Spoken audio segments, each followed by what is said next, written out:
Sí. Sí.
A few days ago, Fernanda told me that once a person has left, there's no way of coming back. I become a stranger, a foreigner.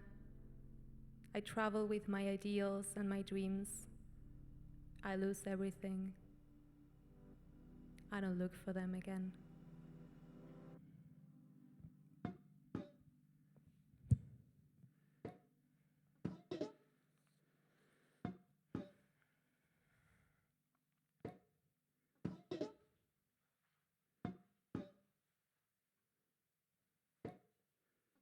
I am me, and that's how I talk about myself.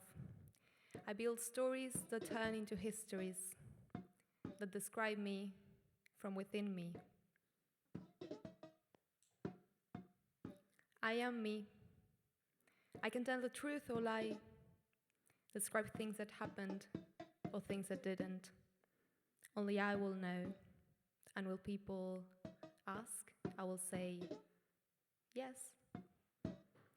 I am me, despite not knowing if that me is me or not, if that me is always me, or someone else, if that me is still me now that I feel that I'm not quite me anymore.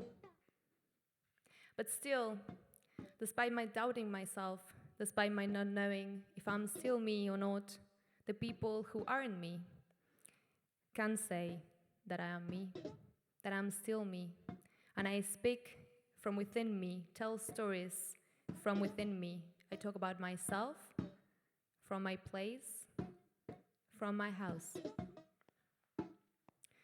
I live in my house, in a house that isn't mine, or here I live, I sleep, sometimes I cook, sometimes I wash.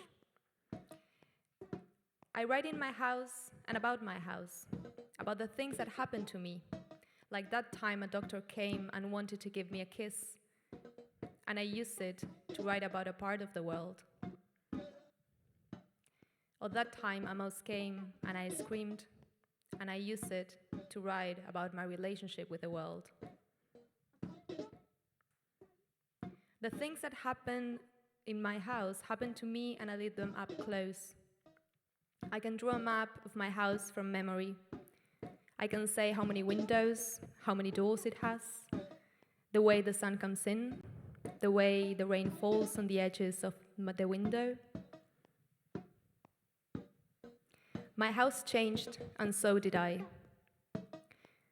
Whenever I had a new house, I describe it with wonder, with fear, with desire. Whenever I changed, my house changed. Now, this is my floor, this is my table, this is where I sit, this is how I rest. This is me, and this is my house. And there are days when I open the door to let in my friends. My friends visit my house, and they could also describe the lights, the smoke, the floor. My friends know my house because they're part of it. And sometimes when I write about it, I write about them too.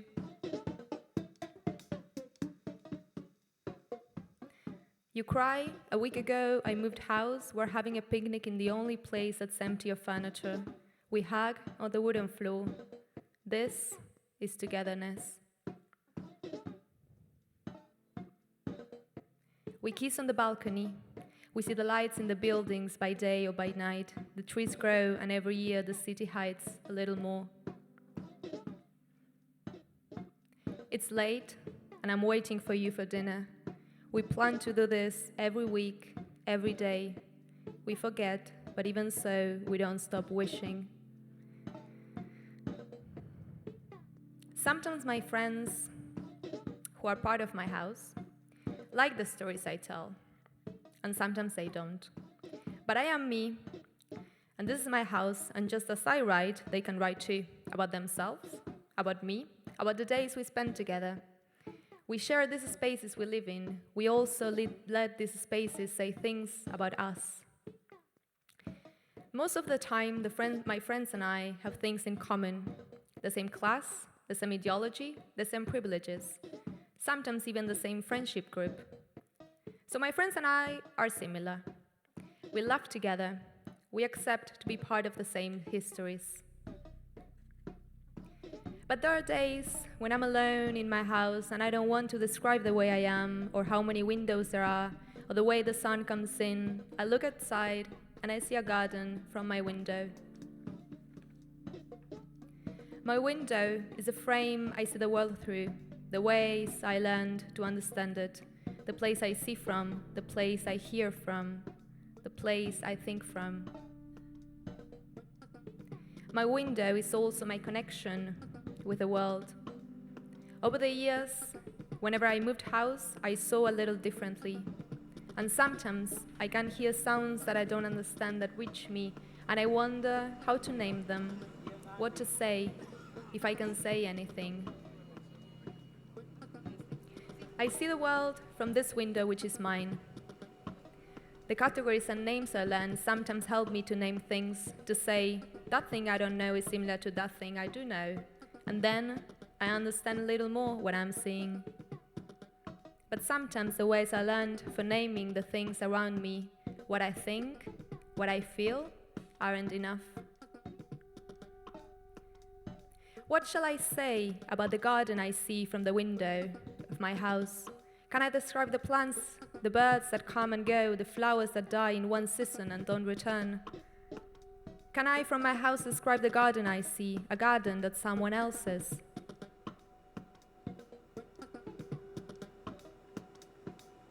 How can I leave myself? Is it possible?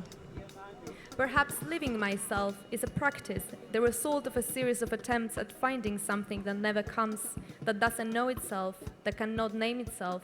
Perhaps living myself is a practice, attempting to see without myself, to hear without myself, to be without myself. To leave the ideas, the words I read about the world I don't know, the words that tell me about an us, about a them. First, not to imagine, to ask, to open, to think again, not to come to any conclusion. And I wonder what there is outside. I go outside to the spaces that exist outside my house, and I leave the lies I made up, the stories I've read, the opinions I had. I leave everything. I try to leave everything. Who I am if I am not who I thought I was? How can I construct myself outside of myself, in spaces, and let myself move through the thoughts that live there, far from my house and far from me? And I found someone who isn't me.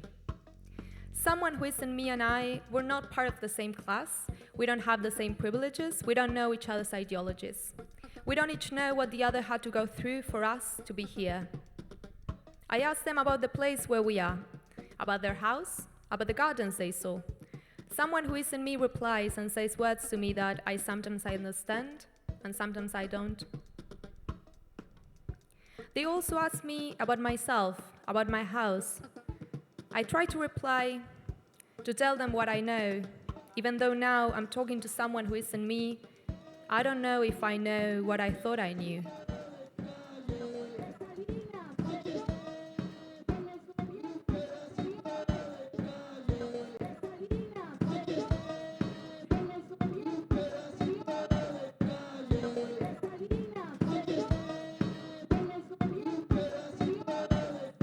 Y quería saber más o menos por qué estaban acá. Claro que sí. Mira, ven, aquí está el jefe. Ahí viene. Ahorita te lo presento. Gracias.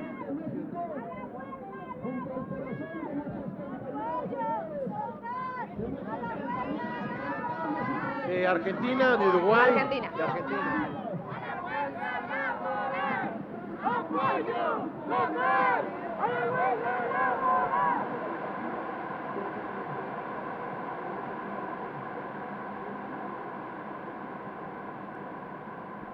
You sit in a cafe to have breakfast.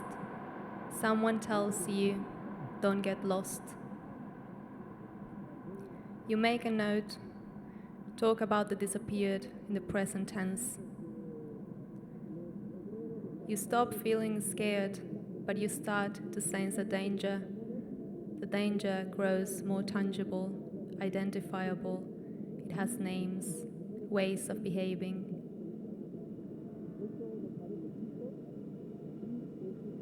You're here while your country falls apart, which first and foremost is irresponsible. You go into a church. Someone asks you if you want to cleanse yourself for 200 pesos. You are everything you hate.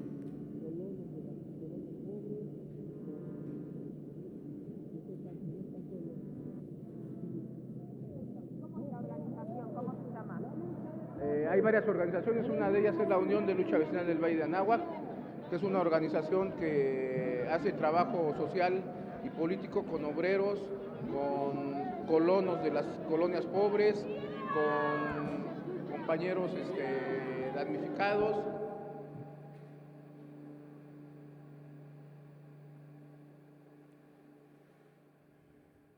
Years ago, we heard the same stories telling us the way we are, and that's the way we think we are. That's the way we feel love. That's the way we feel revenge. People are, people are, people are. As we grew up, we were told what the world was like before us. We were told who we were and who we could be. Our spaces, our times were drawn by a line that drew us and drew the places where we are, us on this side, them on the other, my body and other bodies, my house, my pencils, my notebooks. We went through history following a line, believing in a line, worshipping a line. A line that we learned in many ways many years ago with the yeses and the nos, with the ways of speaking, of understanding, also with the maps that we learned.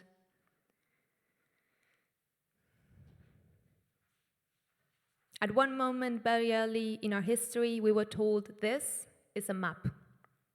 This is how the world looks like. This is the south, this is the north. The east and the west, they don't matter because everything is relative, but we live in the south. Our map is blue and white for a blue and white flag. A map to let us see ourselves, know ourselves. We start here, we end up here. We move to one side, we split from the rest. And that was how we learned about the world and learned about ourselves. We know who lives close by and who lives far away, with names that we can't pronounce. Between us and those who live far away, there's an ocean. Between us and those who live close by, there's a line. On this side, me. On the other, everything I'm not. Here and there, this way and in other ways, what we know and what we don't know, because we think we know ourselves, or we know at least what there is on our side of the line.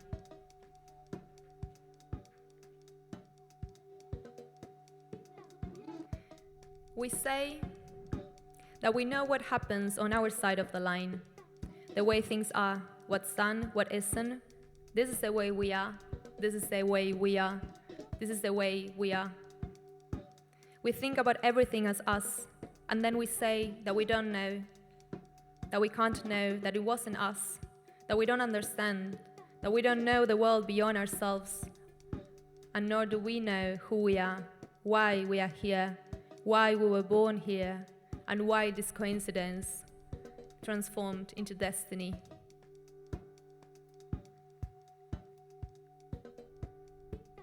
Which territories inhabit us? Any given territory is a place that we think about it from, a concept which in some way implies a multiplicity of meanings, and each one carries with it the desires and the intentions in that context. Not as a setting, as a backdrop, as a stage, but as an active part of the relationships that we experience.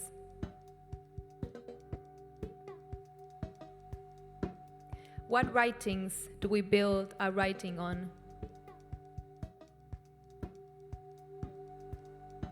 We move around within a territory, and this begins with the texts that we've read and learned. They are the shape that the places we live in were written in, the constitutions, the anthems, the stories of our history. And we also know that these stories are not the ones we experience when we live, when we encounter ourselves in a space. And so we write inhabiting this relationship between what we were told, what we read, and what we experience, making our writing fit into this space between what could be and what is, and everything that exists and could exist in between. And so our writing within these territories is also in relationship, in tension with our reference points, our history, and the place from which we think about it. We write and move around with our territories. We walk around with our desires and our territories. We carry them with us wherever we go. We are the territories we leave and the territories we destroy to build our own. A way of seeing, a way of thinking, a way of writing. The songs that were sung to us, the sounds that scared us at night. And yet, any one territory is many, and there exist black holes, cracks in the earth, and those who fall into them don't know where they are, voids in the middle of the earth world that we marked out. And so people keep dying, trying to go from one place to the other, trying to escape from one territory laid waste by colonization, genocide, and extractivism to reach the territory of conflict.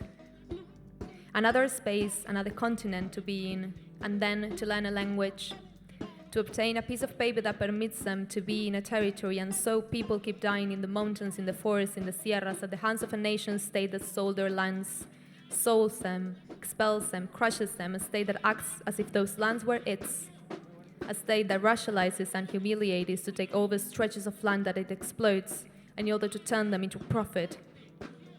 How can the balance in a territory be dismantled? How can the writings of a territory be unwritten? The documents that say who we are and who we can be.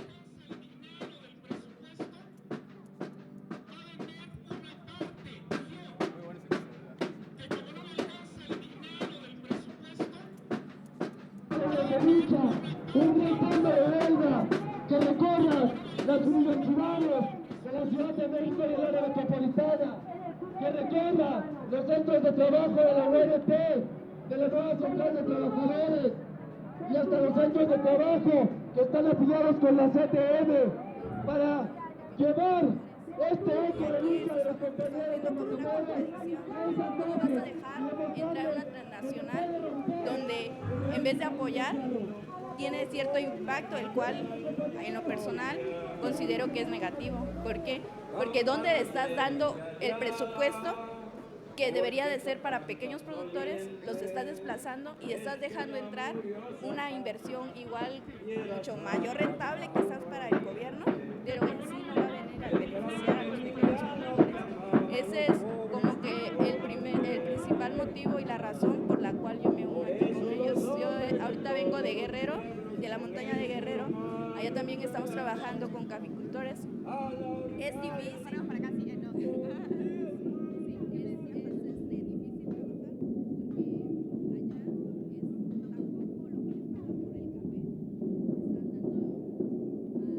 You cry as you eat, and waitress watch you as they pass.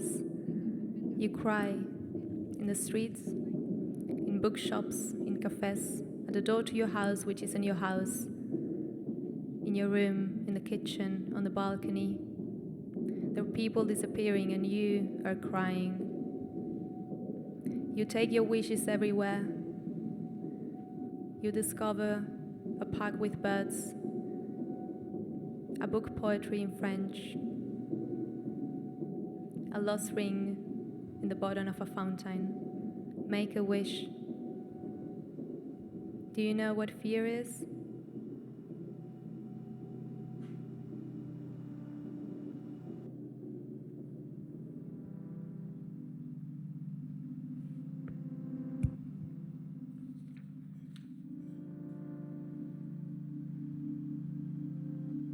And our desires are also born from encounter.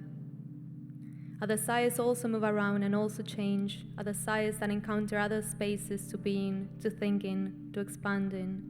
Our desires that sometimes shift, drawing closer and asking us why we look so far, sometimes going so far, and thinking what happens when we are close. Our desires transform and transform the spaces we move around in. So yes, we can think about where we are and what fantasies we want to build here and now. We are here and now. We came from other places, from other moments, but here we are, in this place and in this moment. Which is our piece of the world? Is writing a form of encounter, of transmission, of action, of intervention? What do we do when we write? What do we look for when we write? Who do we talk to when we write? Can we make the world we learn to write in explode? The network in which we learn to think, the structures with which we read, a concrete action outside of our words to say, to do something. Can we shatter language from within? What political processes run through our words? We choose certain words and put them in order to make them form meanings, a conjunction of ideas. Or we try to liberate words from the previous ideas, from their spaces, from their past. We take some meanings and leave others, and then to say what we want to say, we take away meanings. They don't say what we want. Everyone does as they wish with words, but words also act for themselves. Without us, without our permission, without our will. We stop wanting to find answers. We skip any attempt at definition, at categorization, at stillness. We don't care about the stillness of definitions. We don't want to put our words in boxes or in dictionaries. We want them to go outside, to live, to fill themselves with things and to grow bigger, to not know anything and to have lots of questions, to ask questions about themselves, about their past, about the present, about the future, and encounter other words and make groups of new words that some people at first will understand and others won't, to eat each other up, to clash, to grow close, to cause friction and start fires, to burn in the fire they started, to suffocate and come back to life after generations, and for someone far away to write them down. For someone far away to learn them, for someone far away to wonder what they mean, and to ask us what we mean. And we will say, we don't know. We don't know what we mean because our words are alive and they act beyond us, and this is the way we want it to be.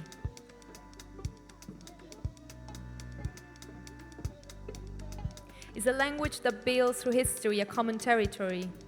Can we free ourselves from this language that was given to us? From this way of thinking that was given to us? Do we understand each other? And if we understand each other, can we think beyond it? We learn to speak according to the ideas of those who taught us to speak. We speak the language of those who spoke to us, a language that shifts through time and space, a living language that disappears and modifies, dies and revives, a language with its own internal logic based on or based in this logic. We try to break our own thoughts, to shatter a way of conceiving the world. We're more interested in questions than in answers. We can't say this is this. We believe yes, we feel yes. Our truth coincide, contradict each other, and live with others.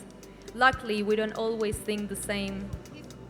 We test out hunches that turn into concepts, ways of approaching the world, ways of thinking and rethinking it, of making it real, of making it into a different world, other worlds, others.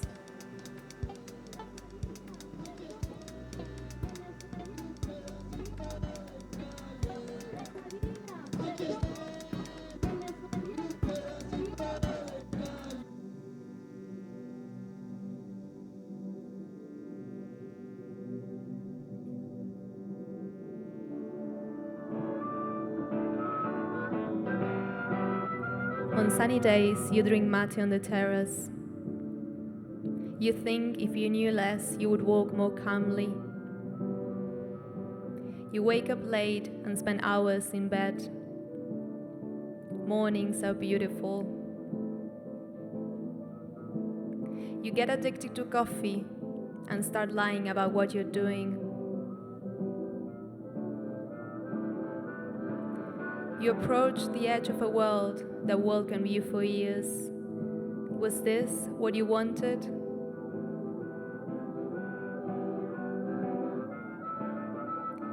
You spend hours in the sun and the cats come lie on top of you. They cover your clothes with hair. Never mind, there's nothing you can do about it anyway. You were not planning on going anywhere. The best thing you can do, probably, is to stay in the sun.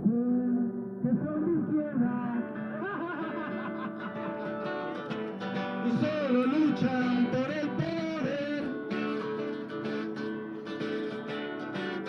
Nuestra lucha es más modesta.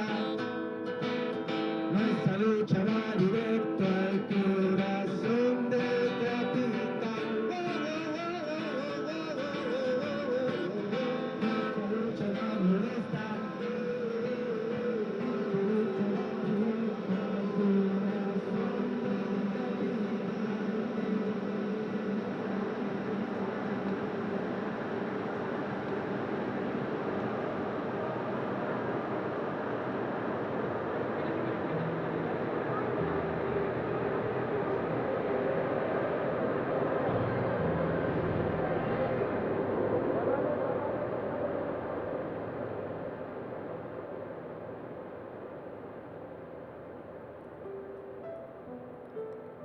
We try to invent ways of traveling through time and transforming space, stories that turn into maps for thinking about the world.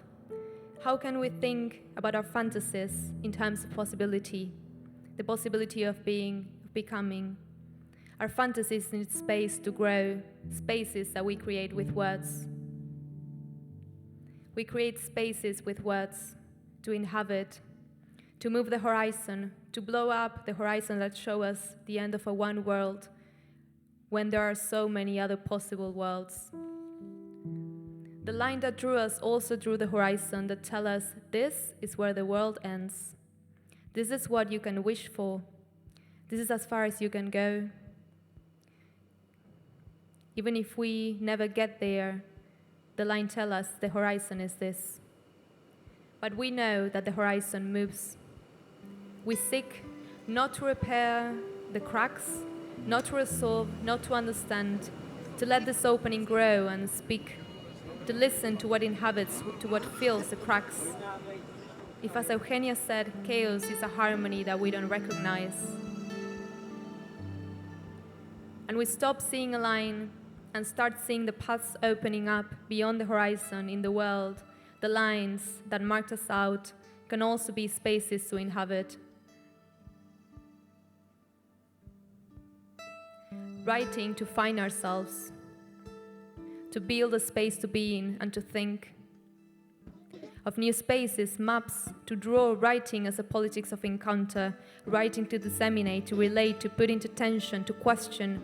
We're part of many movements that cross and contradict each other. We're alive and we don't stop moving. Writing is one more way of moving, of inhabiting, of breaking, of acting, of making ideas, feelings, ways, of thinking about the world burst into pieces.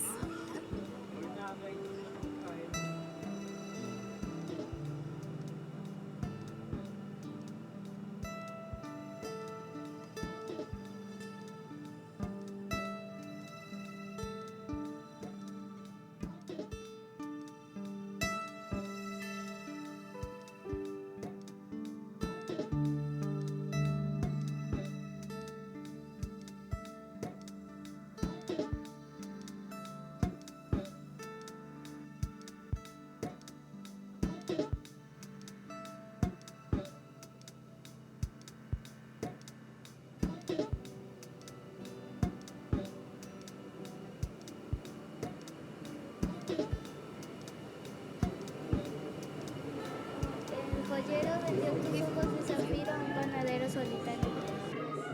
Los peces boquean tu nombre. Creo que es así. No me acuerdo muy bien. Pero Pues creo de que los es ojos de zafiro, ¿te acuerdas? los ojos de zafiro. El joyero vendió tus ojos de zafiro a un panadero solitario. Los peces boquean tu nombre.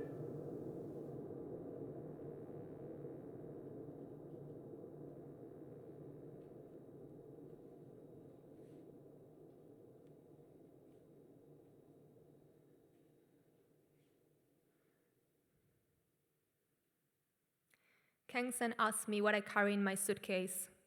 Sometimes rage, sometimes poetry. The urge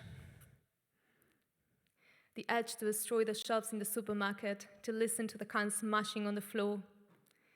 Someone once told me cans are the perfect weapon. They hurt and they nourish. I carry the fires that I wasn't witness to and the stories that come to me from the south, words that don't belong to me. How does one measure the distance, the closeness of the stories?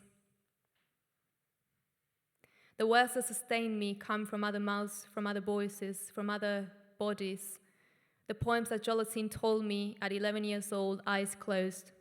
Fish, mouth your name. Words that became part of me, of my map, of my way of being. All of that solidarity and all of that empathy that I had shown was really like a premonition of what would happen to me, of what would happen to us, or what was already happening to us, but I didn't take it in a first person.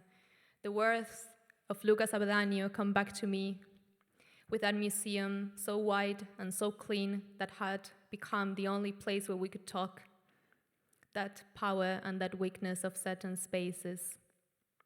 If we can talk, it's because there's no risk. And if there's no risk, it's because we're doing nothing. And yet, here we are, talking to each other, telling each other words, trying to calm the body, trying to traffic histories from one world to the other. I return to the words that inhabit me, like an echo, like a prayer, like a premonition.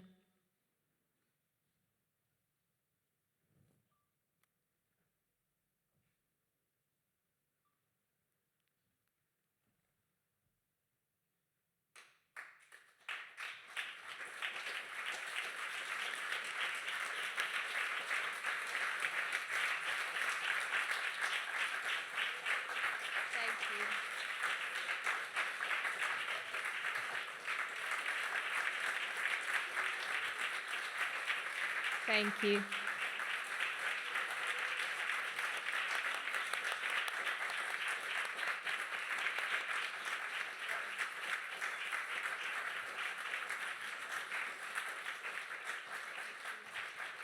Thank you. I also want to thank all these recordings are part of a project I've been doing from 2018 to 2019, and they're part of different demonstrations that I did in Mexico. So I want to also thank the people who talked to me and thought with me, and the Xolotzin and Lucas Avedano and Cecilia Garcia Vega and Christian and Rita and a lot of names that they couldn't say or I could not say publicly, and the La Unión de Productores de Café de Veracruz as well, and the organizations a favor de El Ejército Zapatista de Liberación Nacional, and Ilya Cage, who also played the song.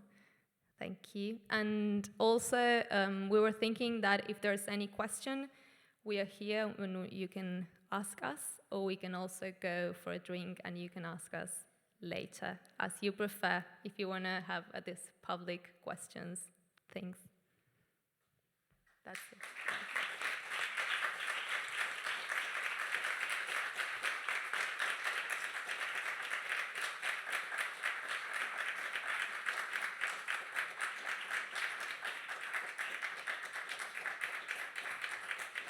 And I also want to thank the Gorky team, who is amazing, and Ken Seng for inviting us, and Ben Osborne, who was with me on stage, and yes, and you for being here with us.